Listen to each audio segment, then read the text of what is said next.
Well, thank you so much. It's certainly an honor to be here today to help commemorate the life and the lessons of Dr. Martin Luther King Jr.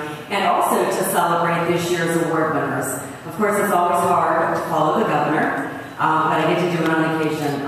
He speaks from his heart, and he means what he says, and I think the message is very strong coming from a person who so deeply believes in the words that he says and the message that he brings with those words. So I really am pleased that he had a chance to be with us today. My first responsibility, though, is to help recognize some of the dignitaries that are in the audience with us here today. First, we have Senator Charlita Tavares. Oh, she's back there in the back.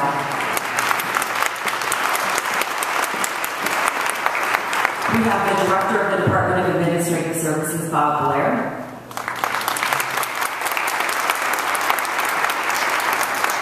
We have the Director of Public Safety, Tom Charles.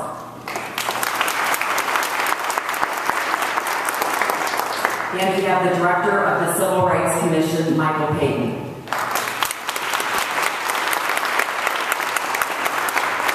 Now that was my list. Did I miss anybody who came in afterwards? Okay, very good. Well, certainly each of us in this room today realizes the power of Dr. King's messages. They have transcended time and impacted generations of Americans. Even though today's America is quite different than it was in the 1940s, the 50s, and the 60s, but Dr. King's powerful messages of love, peace, and justice are just as significant today as they were 50 plus years ago. His messages are timeless in a world of new challenges.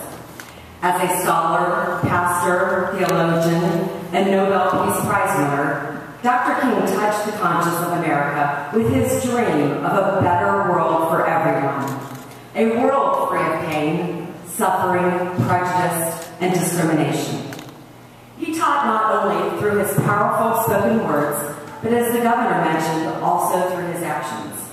He lived his life with the same passion for and the commitment to truth, justice, courage, humility, dignity, and service that he asked of others. He demanded a nonviolent approach to sensitive, turbulent subjects like civil rights and global suffering. He passionately shared his dream of a multiracial nation united in justice, peace, and reconciliation. Scanning the news articles or watching TV in the evening, watching the local news, today it does still beg the question, how far have we come? Is nonviolence, peace, and justice a common thread in our society? Is there still tragedy and suffering in our country and around the world? All of us here today know the answers to those questions. We have made progress. Indeed, we have made progress. But we also know there is much work to be done. Sometimes we need to look back in order to look forward. We need to reapply the timeless, powerful messages of Dr. Martin Luther King Jr. and the others who beg us to make a difference individually. They beg us to be courageous, to be thoughtful, to be fair, to serve, to be humble, and to support peace and understanding. Talking about these things is quite easy. Of course, actually doing them is another story. But Dr. Martin Luther King did them. He practiced what he preached. He didn't just talk the talk or even walk the walk. He became the eternal symbol of social justice and peace. He was born in the 20s, educated in the 30s, 40s, and 50s, and shared his message until his death in 1968. But yet, he is timeless. A little later in the program, we're going to have the pleasure of listening to local students present their orations. We will learn something from those presentations. I challenge each of you, each of us in this room today, to make a difference, to take a lesson that we hear and commit to live our life the way Dr. Martin Luther King Jr. did. In closing, I'd like to recite a portion of Dr. King's 1965 commencement address at Ohio's Oberlin College that clearly applies still today. Somewhere we must come to see that human progress never rolls on wheels of inevitability.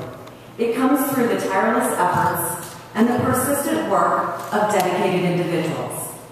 Without this hard work, time becomes an ally of the primitive forces of social stagnation. So we must help time and realize that time is always right to do right. Thank you for inviting me to share with you this afternoon.